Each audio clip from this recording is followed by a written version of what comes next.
Today's video, we're going to walk through an end-to-end mechanical integrity demo. We're going to show the master data being leveraged as the basis of our assessment and highlight the templatized approach to RBI and inspection. If we drill into asset strategy development, and we can do a search for various templates or search for various pieces of equipment. We can choose to do an assessment at the equipment level or at the system level, choosing one or multiple pieces of equipment.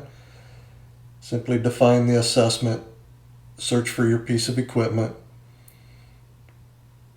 When you pull this up, you'll have the opportunity to assign the template, whether you want to do RBI plus, you want to do a 581/3, condition-based PRD, whatever template you want to use that has been assigned to this piece of equipment. You select that and create, and you'll see it populate all of the data fields because it's pulling all of the master data in from previous assessments.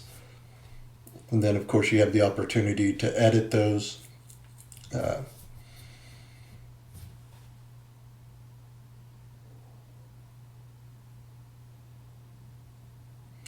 Here you can see we have the ability to assign or deselect any damage mechanisms that may or may not be present for this particular RBI component.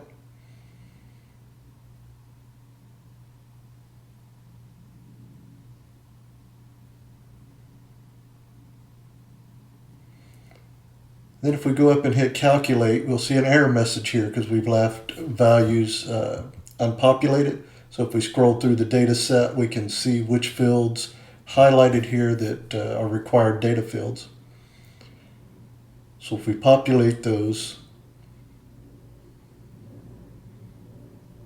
and then go back up now and hit calculate, we'll see the recommendations that are populated.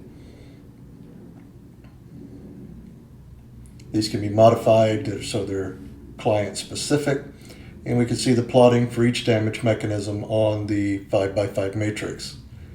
Also customizable.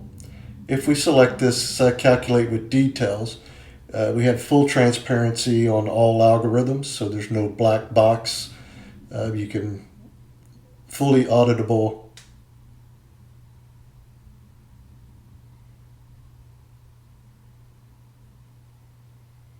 And then you can see that it's pushing all of this data back to the equipment level master data. And we can also see any defined CMLs.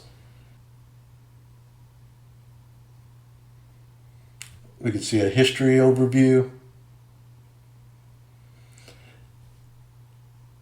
And all of that, again, is pushed back to the master data. We can also go in and now and take a look at recording an inspection event. Again, these are templatized, internal, external, and so on. So if we select our piece of equipment, go in and say we're going to assign an external inspection to this piece of equipment. And then you'll see here that it'll pop up and allow us to select any components that may be defined against that piece of equipment as well.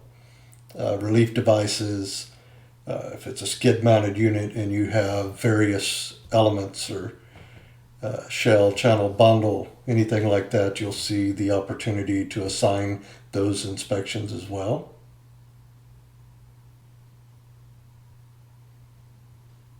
And then you can see here on the header information that we're going to populate first as part of our checklist. We can, of course, put dates, names, assign our inspection confidence, things like that. And then we get into the checklist values. You can see that this user interface is optimized for mobility.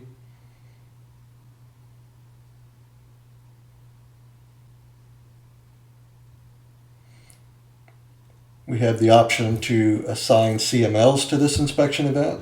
So you'll see this pop up. We can identify which CMLs we have taken as part of this inspection. And we'll go in and record those measurements and save those as well.